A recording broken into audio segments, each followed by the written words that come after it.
Hi, I'm Tootie Wilson of Tootylicious, which you can find online. Today I'm going to teach you to make a simple garlic chicken pizza. Let's get started. So I'm going to show you how to make a simple garlic chicken pizza.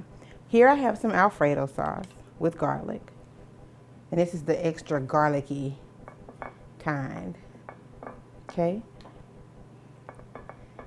And you're going to put this here. And I bought some, and you can use any kind of chicken that you want. So don't think you have to go and slave over the stove to cook the chicken, then bake the pizza. Oh no, work smarter, not harder. So this is rotisserie chicken that I've already just chopped it up. Okay, because this is like the quickest, easiest fix, and your kids will absolutely love it. I swear they will.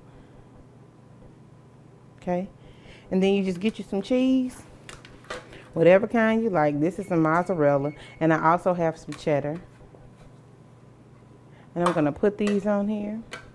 Bake this in the oven for 10 to 15 minutes. So there you go. That's how you make a simple garlic chicken pizza.